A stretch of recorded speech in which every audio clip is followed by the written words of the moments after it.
ओम नमः सिद्धिभ्यः नमो अरिहन्ताणं नमो सिद्धाणं नमो आयर्याणं नमो वज्रायाणं नमो लोई सबसाहुणं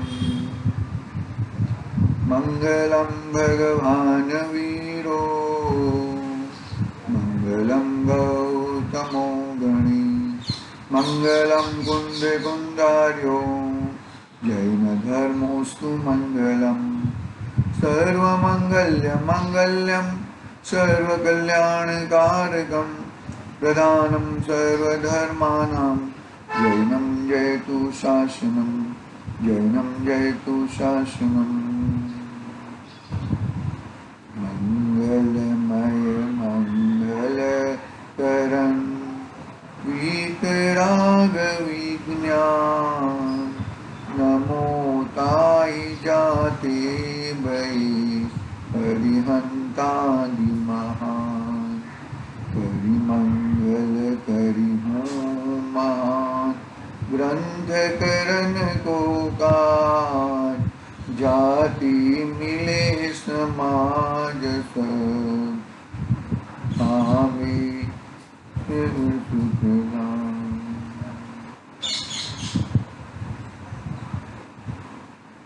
चेतिले चेतन चेत्या विना किम चालसी।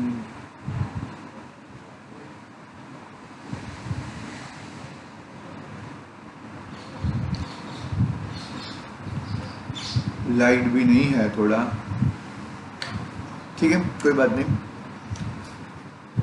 मोक्ष मार्ग प्रकाशक नामक महान ग्रंथ अपने सामने विराजमान है। अपना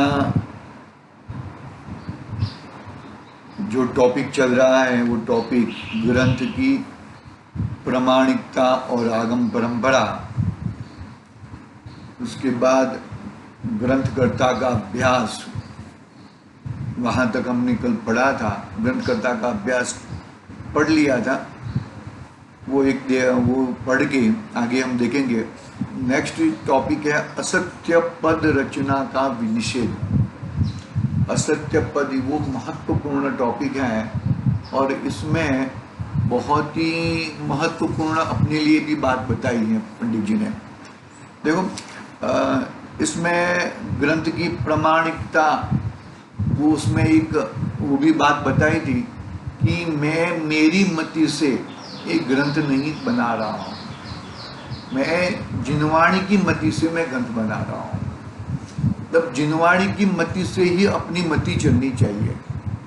जिनेंद्र भगवान की वाणी के अनुसार ही मति चलनी चाहिए। इसके अलावा मैं मेरे मन से कुछ भी मेरी बुद्धि से, जिनवाणी की बुद्धि से मैं एक सत्यार्थ पदों की रचना करता हूँ। वो एक बात बताई थी, बराबर है।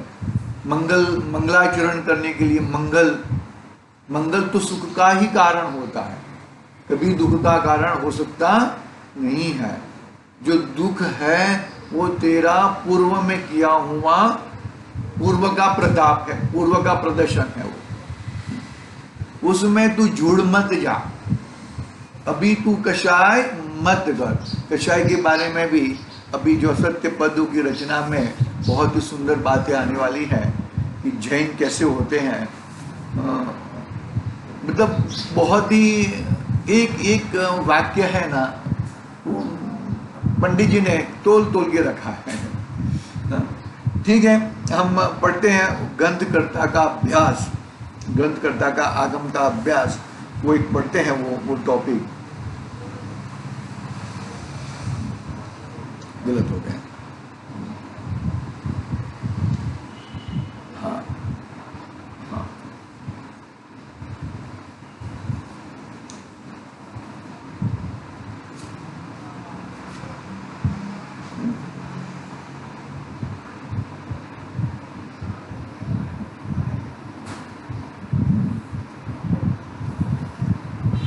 अपनी बात है नहीं, आप ग्रंथकर्ता का आगम अभ्यास और ये अपनी बात में पूरी क्या क्या मैंने क्या क्या अभ्यास किया है और क्या क्या अभ्यास वर्त रहा है उसकी बात यहाँ पर सुंदर तरीके से की है। देखो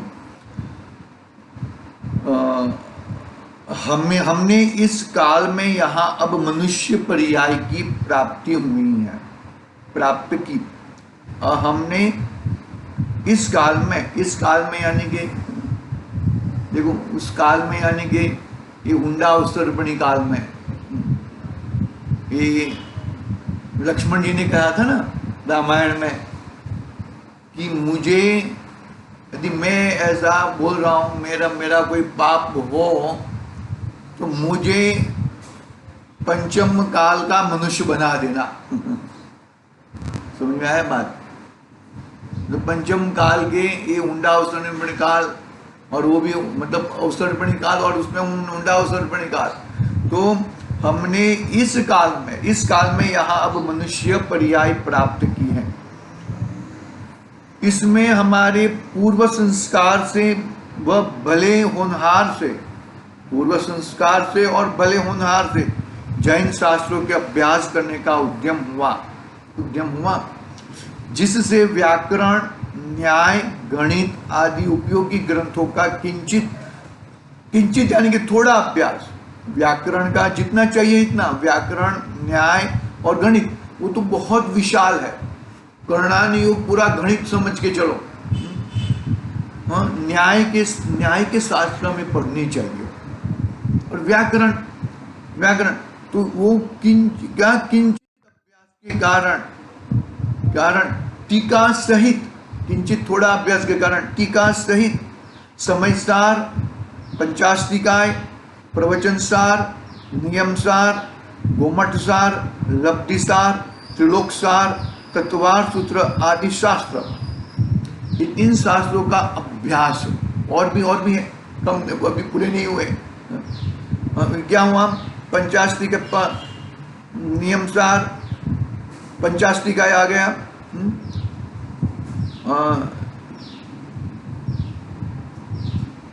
पंचाष्टिकाय आ गया ना। पंच परमागम में समयसार, पंचाष्टिकाय, प्रवचनसार, लब्धिसार, घुमटसार, त्रिलोकसार, तत्वार सूत्र, बरोबर है। ये सब आगे और इत्यादि शास्त्र और अष्टपाहुड़ आगे आएगा देखो। और क्षपणासार, पुरुषार्थ सिद्धि उपाय, अष्टपाहुड़, आत्मानुशासन आदि शास्त्र और श्रावक मुनि के आचार के प्ररूपक अनेक शास्त्र तथा सुसुष्ट कथा सहित पुराण आदि शास्त्र इत्यादि अनेक शास्त्र, इनमें हमारी बुद्धि अनुसार अभ्यास वर्तता है। हमें भी किंचित सत्यार्थ पदों का ज्ञान हुआ है, किंचित, पूर्ण ज्ञान नहीं हुआ, किंचित, क्योंकि सम्यक ज्ञान वर्त रहा है ना। क्षौक्षम ज्ञान है, सम्यक ज्ञान है, पूर्ण ज्ञान तो नहीं है। पुनश्च इस उत्कृष्ट समय में हम जैसे मंद बुद्धियों से भी हीन बुद्धि के धनी बहुत जन दिखाई देते हैं।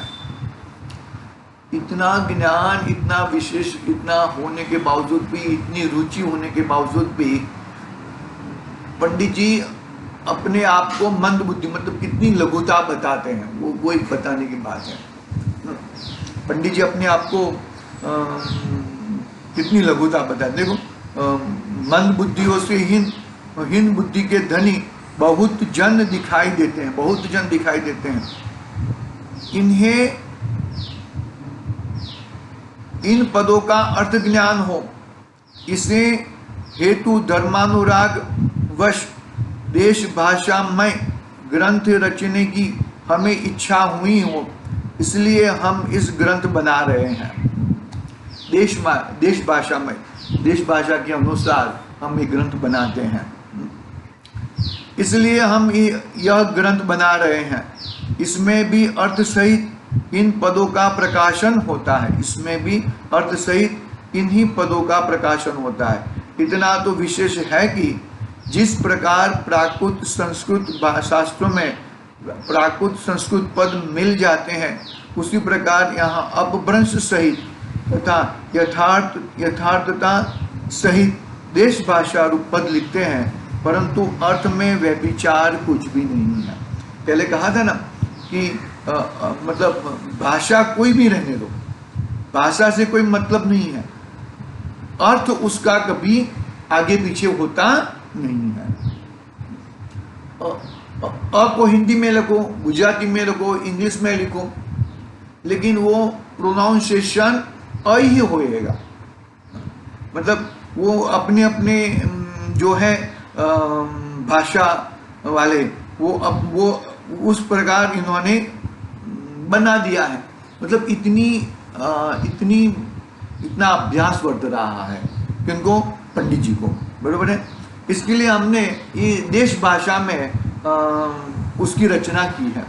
और एक बहुत बड़ा पैराग्राफ जो महत्वपूर्ण पैराग्राफ है, असत्य पद की रचना। यहाँ तक हमने कल पढ़ा था, असत्य पद रचना प्रतिषेध। देखो यहाँ कोई पूछता है कि परंपरा तो हमने इस प्रकार जानी, बरोबर है, परंपरा तो जानी, पहले बताया ना कि भाई तीर्थंकर भगवान, गणधर देव के बाद अपना गणधर देव ने अंग प्रकीर्ण की रचना की, फिर द्वादशांग के पाठी हुए, फिर कुछ अंगों के पाठी हुए, कुछ एक अंग के पाठी हुए, आधे अंग के पाठी हुए, फिर आचार्य देव हुए, इनके परंपरा। तो ये परंपरा, यहाँ कोई पूछता है कि परंपरा तो हमने इस प्रकार जानी, परंतु इस परंपरा में सत्यार्थ पदों की ही रचना होती आई असत्यार्थ पद नहीं मिले, ऐसी प्रतीति हम कैसे करें, कैसे हो, ऐसी प्रतीति हमें कैसे हो कि इसमें असत्यार्थ पदों किसने असत्यार्थ पदों मिला लिया हो, तो हम कैसे माने। देखो वो हमारे फार्मास्यूटिकल में है ना, वो टेस्ट होता है, वो टेस्ट में एक जो 25 किलो का ड्रम रहता है, वो 3 जगह से वो मटेरियल ऊपर नीचे से सब जगह से मटेरियल निकालते हैं, और सब मटेरियल निकाल के अरे वो किसने बीच में गलत माल डाल दिया हो, बराबर ना, गलत माल डाल दिया तो 3 जगह से ऐसा रॉड, सैंपलिंग रॉड आता है, सैंपलिंग रॉड अलग अलग जगह से फिर बाद में एक मिक्स सैंपल करके निकालते हैं। थोड़ा भी अशुद्धता आएगी तो फटाक से मालूम पड़ जाएगा। देखो क्या पे वही बात करते हैं। यहाँ कोई पूछता है कि परंपरा तो हमने इस प्रकार, बराबर, हाँ, तो ऐसी प्रतीति हमें कैसे हो, तो उनका समाधान करते हैं पंडित जी। देखो बहुत बड़ा एक जबरदस्त बात बताई है। असत्यार्थ पदों की रचना अति तीव्र कषाय हुए बिना नहीं होती। तीव्र कषाय होएगा, किसी को गाली दे देते हैं तो तीव्र कषाय, और गाली से और एक चाटा लगा देते हैं और तीव्र कषाय। तो ये जिनवाणी रचते हैं जो जीव, वो अति तीव्र कषाय पूर्वक, देखो सत्यार्थ पदों की रचना अति तीव्र कषाय हुए बिना नहीं होती, क्योंकि जिस असत्य रचना से परंपरा अनेक जीवों का बुरा हो और स्वयं को ऐसी महाहिंसा के फलरूप नरक निगोद में गमन करना पड़े, ऐसा महाविपरीत कार्य तो क्रोध, मान, माया, लोभ अत्यंत तीव्र होने पर ही होता है। जैन धर्म में तो ऐसा कषायवान होता नहीं है, क्योंकि जिस असत्य रचना के परंपरा अनेक जीव का बुरा हुआ है, जिन्होंने असत्य रचना की है वो जीवों का बुरा हुआ है, और स्वयं को ऐसी महाहिंसा के फल रूप नरक निगोद में भी गमन करना पड़ा है। तो ऐसा महाविपरीत कार्य तो अति क्रोध, अति मान, अति माया, अति लोभ के बिना हो सकता नहीं है। अनंतानुबंधी क्रोध, मान, माया, तो अनंतानुबंधी में भी अति अनंतानुबंधी क्रोध, मान, माया, लोभ। अनंतानुबंधी तो हमारे में भी पाई जाती है, ऐसा नहीं है, हम भी कोई अनंतानुबंधी रहित वाले नहीं है, लेकिन अति अनंतानुबंधी, अति अनंतानुबंधी वाला, जो अनंतानुबंधी वाला बुरा करता है, लेकिन वो ऐसा बुरा नहीं करता कि ये जिन पदों को मिटा दे और नए पदों और नए पद ऐड कर दे। नाम नहीं लेना चाहता हूं मैं, लेकिन समझना बात को कि भाई ये अति क्रोध मान माया लोग, अति क्रोध अति मान अति माया अति लोग होते हैं, वही ये चीज कर सकते हैं। और नई परंपरा चालू कर देते हैं, बरोबर है। ये इस विधि से करो, ये ऐसा करो, वो ऐसा करो, ये ऐसा नहीं होता, वैसा नहीं होता।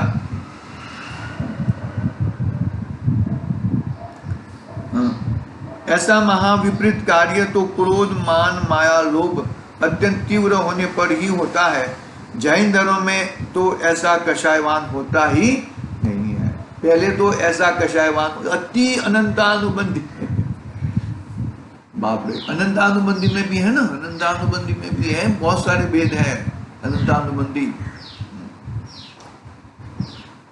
मेन चार कषाय की चार ही भेद है, अनंतानुबंधी, अप्रत्याख्यान, प्रत्याख्यान और संजलन, बरोबर है। लेकिन अनंतानुबंधी, तीव्र अनंतानुबंधी, अति तीव्र अनंतानुबंधी, भाई बस मंदिर में कषाय करने का, क्रोध करने का, मारामारी करने का अति तीव्र बंदा, जो बहुत सारे लोगों ने अपने मंदिरें छीन लिए, मंदिरें तोड़ डाले, प्रतिमाओं को तोड़ डाली, तो वो सब अति तीव्र अनंतानुबंधी, वो सब के फल क्या है? नरक निगोद है, नरक निगोद में है। जैन धर्म में तो ऐसा कषायवान होता नहीं है। फिर आगे कहते हैं, देखो मतलब मेन बात आई ना, जो असत्य पदार्थ की रचना मात्र कैसे होती है कि अति तीव्र कषाय से होती है। अति तीव्र कषाय के बिगड़ नहीं है। फिर आगे देखो, प्रथम मूल उपदेश दाता तो तीर्थंकर केवली, सो तो सर्वथा मोह के नाश के सर्व कषायों से रहित है। फिर ग्रंथकर्ता, गंधर्व तथा आचार्य और वे मोह के मंद उदय से सर्व बाह्याभ्यंतर परिग्रह को त्याग कर मंद कषाय, महामंद कषाय हुए हैं। उनके इस मंद कषाय के कारण किंचित शुभोपयोग ही की प्रवृत्ति पाई जाती है और कुछ प्रयोजन नहीं है। बहुत अच्छी बात बताने वाले, देखो पंडित जी। तथा श्रद्धानी गृहस्थ भी कोई भी ग्रंथ बनाते हैं, वे भी तीव्र कषायी नहीं होते। यदि उनके तीव्र कषायी हो तो सर्व कषायों का जिस प्रकार से नाश करने वाला जो जिन धर्म, उसमें रुचि कैसे होती, अथवा जो कोई मोह के उदय से अन्य कार्यों द्वारा कषाय का पोषण करता है तो करो, परंतु जिन आज्ञा भंग करके अपनी कषाय का पोषण करे तो जैनीपना नहीं रहता। बहुत सुंदर बात बता दी। पहले मेन उपदेशकर्ता कौन है? केवली। बहुत और भी एक बहुत जबरदस्त कारण बताने वाले हैं पंडित जी। प्रथम मूल उपदेश दाता तो तीर्थंकर भगवान है, बरोबर है। उनका तो सर्वथा मोह का नाश हो गया, तो वो तो सवाल ही नहीं है कि कोई असत्य वचन है। फिर ग्रंथकर्ता गंधर्व देव है, आचार्य देव है, वो भी मोह के मंद है, यानी कि मोह भी उनका दर्शन मोह तो हट ही गया है, लेकिन चारित्र मोह भी मंद है। आचार्य श्री का चारित्र मोह मंद होता है, और गंधर्व देव का भी चारित्र मोह थोड़ा बचा है, थोड़ा, समझो ना। वो भी श्रेणी चढ़ते हैं, उतरते हैं, श्रेणी में लगते हैं, आचार्य भी श्रेणी में लगते हैं, बरोबर है। तब आदि से विशिष्ट रहते हैं ना। फिर ग्रंथकर्ता गंधर्व तथा आचार्य श्रेणी चढ़ते हैं, यानी कि 7वें गुणस्थान में, 6ठे 7वें गुणस्थान में श्रेणी चढ़ने का महंत रूपी कार्य तो साधु पद में ही होएगा। क्योंकि श्रेणी चढ़े तो क्या हुआ कि वो अभी मोक्ष में जाने वाले हैं ना, तो कोई उपाध्याय पद से या आचार्य पद से मोक्ष नहीं है। वो विधि पूर्वक वो पद को त्यागते हैं और अन्य को आचार्य या उपाध्याय बनाते हैं, ऐसा है। हाँ, वे मोह के मंद के उदय से सर्व बाह्य अभ्यंतर पर, हाँ क्या दोनों तो क्या होते हैं, देखो मंद कषाय के कारण किंचित सुखोपयोग प्रवृत्ति पाई जाती है और कुछ प्रयोजन है नहीं, और कोई प्रयोजन नहीं है। तथा श्रद्धानी गृहस्थी भी कोई ग्रंथ बनाते हैं, वे भी तीव्र कषायी नहीं होते। यदि वे तीव्र कषायी हो तो सर्व कषायों का जिस प्रकार से विनाश, जिस प्रकार से नाश करने वाले का जो जिन धर्म उसमें रुचि कैसे होती, जिसको तीव्र कषाय हो उसको जिन धर्म में रुचि नहीं हो सकती है, बराबर है। कषाय का पोषण करें जिन आज्ञा का भंग करके अपनी कषाय का पोषण करे तो जैनीपना नहीं रहता। क्या कहा, बहुत सुंदर बात कही कि जिन आज्ञा का भंग करे और अपनी कषाय का पोषण करे तो वो जैनीपना नहीं रहता। इस प्रकार जिन धर्म में ऐसा तीव्र कषाय कोई नहीं होता जो असत्य पदों की रचना करके पर का और अपना पर्याय में बुरा करे, अपनी पर्याय में बुरा करे। असत्य पदों की रचना पर का मतलब ये बहुत गड़बड़ है, याद रखना। जिनवाणी को आगे पीछे कर देना।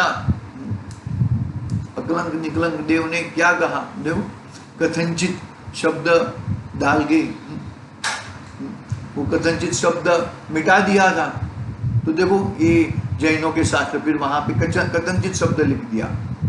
कथनचित शब्द लिखने से पूरा बौद्ध मठ में हो गया था ना। देखो हम आगे पढ़ते हैं। हाँ, अभी बहुत इंपॉर्टेंट सब्जेक्ट आ रहा है, पढ़ लेता हूं मैं, यदि होएगा तो ठीक है, नहीं तो हम कल करेंगे, समय तो हो गया है, बहुत समय हो गया है।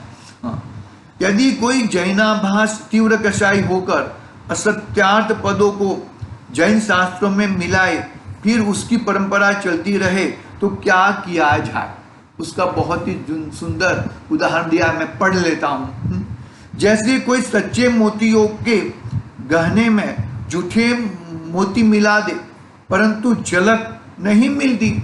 सच्चे मोतियों में थोड़े मोतियों मिला दे, मानो के माता बहने गेहूं बीनती है ना, अभी गेहूं बीनने का समय है ना, तो वो अंदर एक दो पत्थर आ जाए तो ठीक है वो निकाल दे, लेकिन बहुत सारे पत्थर आ जाए तो क्या है, पत्थर को निकाल देते हैं ना।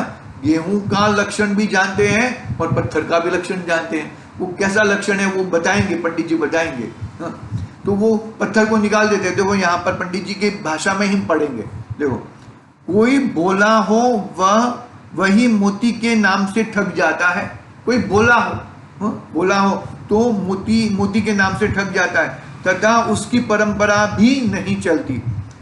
शीघ्र ही कोई झूठे मोतियों का निषेध करता है, झूठे पत्थर ज्यादा है तो निषेध करता है, बरोबर है। शीघ्र ही कोई झूठे मोतियों का निषेध करता है। उसी प्रकार कोई सत्यार्थ पदों के समूह, इसी प्रकार कोई सत्यार्थ पदों के समूह जैन शास्त्रों में असत्यार्थ पद मिलाए परंतु जैन शास्त्रों के पदों में तो क्या है, कषाय मिटाने का और लौकिक कार्य घटाने का प्रयोजन है। एक बात समझ, पत्थर आदि अंदर आने से क्या हो जाएगा भाई, पथरी हो जाएगी। तो किस कारण हुई भाई उदाहरण है। तो यहां पर यदि कोई किसने असत्य पद मिला दिए हैं तो असत्य पदों से क्या, देखो क्या होएगा कि कषाय, हमें तो कषाय मिटानी है और लौकिक कार्य घटाने हैं। घटाने का ही प्रयोजन है। प्रयोजन क्या है हमारा, क्या प्रयोजन बताया वहां पे, क्या वितराग विशेष ज्ञान का प्रयोजन बताया था। यहां पर भी वही है, कषाय घटाने का नहीं, सॉरी माफ करना, कषाय मिटाने का और लौकिक कार्य घटाने का। शब्द में बहुत जबरदस्त बातें हैं। कषाय मिटाने का तथा लौकिक कार्य घटाने का ही प्रयोजन है। तो यदि कोई असत्यार्थ पद मिला दिए हैं तो कषाय घटे नहीं, कषाय मिटे नहीं, कषाय बढ़े और लौकिक कार्य और बढ़े, हाँ, तो वो हमारा प्रयोजन सिद्ध नहीं होता। यानी कि वो सत्यार्थ पद हमने अवधारे नहीं है, या हमने हमारी मति के अनुसार वो सत्यार्थ पद उल्टी तरह से हमने मान लिए हैं। बहुत ही जबरदस्त बात। जैन शास्त्र है, जैन शास्त्र से क्या फायदा होता है? पंडित जी की भाषा में कहें तो कषाय मिटाने का और लौकिक कार्य घटाने का, कषाय मिटाने का और लौकिक कार्य घटाने का प्रयोजन है। और उस पापी ने जो असत्यार्थ पद मिलाए हैं उनमें कषाय का पोषण करने का और लौकिक कार्य साधने का प्रयोजन है। समझ में आया ना भाई? ये जो लौकिक कार्य से हमने कोई मतलब नहीं है, हम तो लौकिक कार्य में खड़े भी नहीं रहेंगे। तो क्या कहते हैं यहाँ पर? कषाय का पोषण करने का तथा लौकिक कार्य साधने का। ऐसा जिसने कहा है, आई बात समझ में? तो वो असत्यार्थ पद है, जो उन पदों से कषाय मिटने की जगह पे कषाय तीव्र बढ़े, लौकिक कार्य घटने की जगह पे लौकिक कार्य और बढ़ जाए। तो भाई तुमने सही तरीके से शास्त्र पढ़े नहीं है, और जो तूने नहीं पढ़े हैं तो तूने गलत शास्त्र पढ़े हैं तो, और शास्त्र की मति भी तूने बरोबर शास्त्र की मति के अनुसार पढ़े नहीं है। गड़बड़ है भैया।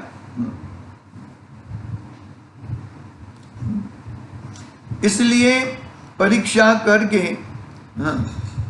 इस प्रकार प्रयोजन नहीं मिलता। अपना प्रयोजन क्या है कि कषाय मिटाने का और लौकिक कार्य घटाने का। उसकी जगह में कषाय का पोषण हो और लौकिक कार्य बढ़े, तो भाई वो तुम्हारा प्रयोजन नहीं है, वहां पर तुम्हारा कोई प्रयोजन नहीं है। देखते हैं हम ऐसे बहुत सारे प्रोग्राम देखते हैं, कषाय बढ़ जाती है, पुलिया आदि में, आभार आदि में, सत्कार आदि में तीव्र कषाय बढ़ जाती है। अपने जैनियों के प्रोग्राम में भी, अपने मुमुक्षुओं के प्रोग्राम में भी, ठीक है, वहां पे मेरा कोई ऐसा कोई उद्देश्य नहीं है। हाँ, इस प्रकार प्रयोजन नहीं मिलता। इसलिए परीक्षा करके ज्ञानी ठगाता भी नहीं है। कोई मूर्ख हो वही जैन शास्त्रों के नाम से ठगा जाता है तथा उसकी परंपरा भी नहीं, उसकी परंपरा नहीं चलती। क्यों नहीं चलती? अरे मालूम पड़ जाता है कि भाई ये तूने गलत कहा है, कि तेरी बात बिल्कुल गलत है। शीघ्र ही कोई उन असत्यार्थ पदों का निषेध करता है। एम नथी, गुरुदेव कहते ना, गुरुदेव क्या कहते हैं? एम नथी, ऐसा नहीं है, ये गलत है। दया दान पूजा भक्ति आदि उससे धर्म हो एम नथी, एम नथी, एम नथी कहेंगे वो रहता है, लेकिन उससे धर्म नहीं होता। धर्म तो अपने आत्म स्वभाव से ही होता है। ठीक है, मतलब जो कहने का भावार्थ यहाँ पर पंडित जी ने कहने का भावार्थ यह है कि जिन पदों से अपनी कषाय मिटे और लौकिक कार्य घटे, वही हमारे, वो शास्त्र कौन से भी रहने दो, कौन से भी शास्त्र, नाम से कौन से भी शास्त्र रहने दो, हमें उससे कोई मतलब नहीं है। हमारा तो कषाय मिटे और क्या है, लौकिक कार्य घटे, तो ही हमारा वो जैन शास्त्र है, वही सत्यार्थ पद है। आगे की बात कल करेंगे। आज के लिए ओम नमः सिद्धिं। निज निधि निज में